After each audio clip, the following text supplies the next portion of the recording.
Setiap pribadi pasti mengalami banyak tantangan. Tidak ada seorang pun yang luput dari hal tersebut. Namun, ada perbedaan. Mereka yang mampu melewati dan mereka yang kalah dan akhirnya hancur karena tantangan. Kiranya kita diberi kekuatan sehingga tantangan-tantangan yang ada dapat kita lewati. Kita jadi pemenang. Kita berhak untuk dapat dimahkotai. Dan saya percaya itulah destiny Tuhan buat kehidupan kita yang percaya. Saya ajak Bapak Ibu kembali untuk merenungkan kitab Yesaya 43.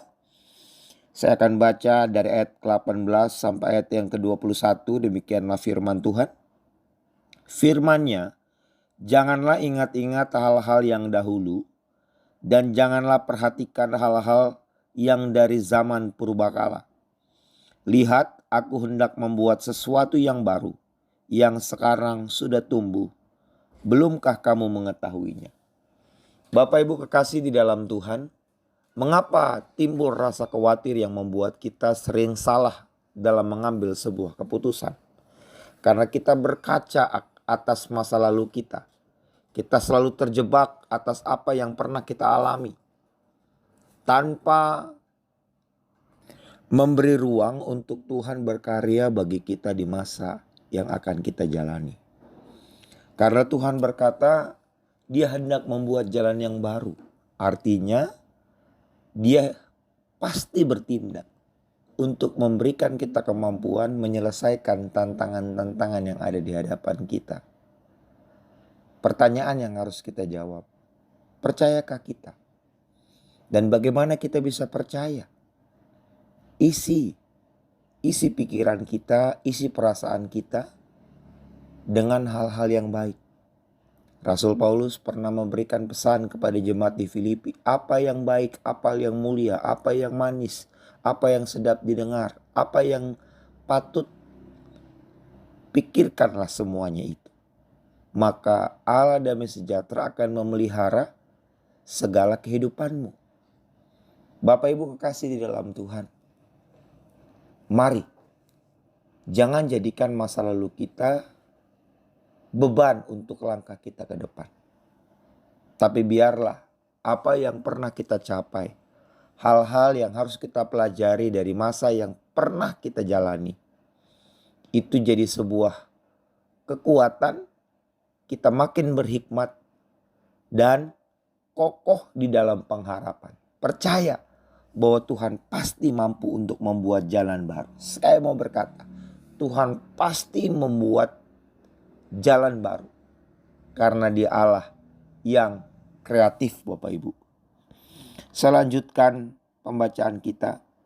Ayat 19, lihat aku hendak membuat sesuatu yang baru yang sekarang sudah tumbuh. Belumkah kamu mengetahuinya? Ya, aku hendak membuat jalan di padang gurun dan sungai-sungai di padang belantara. Apa yang mustahil? Mungkin kita berkata, sudah terlambat. Tapi yakinlah, di dalam Tuhan, semua indah pada waktunya. Ayat 20, binatang hutan akan memuliakan aku, serigala dan burung unta. Sebab aku telah membuat air memancar di padang gurun dan sungai-sungai di padang belantara.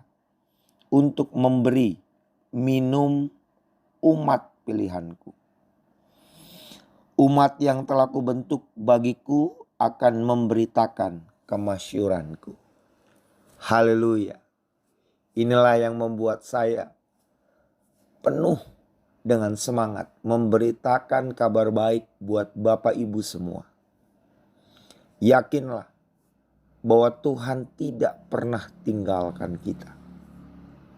Kalaupun Ia mengizinkan kita ada dalam sebuah arena pertandingan, Ia melatih kita sehingga kita mempunyai kemampuan yang terus bertambah. Ada keserupaan yang makin nyata dalam kehidupan ini. Orang lain bisa melihat perubahan hidup yang lebih baik.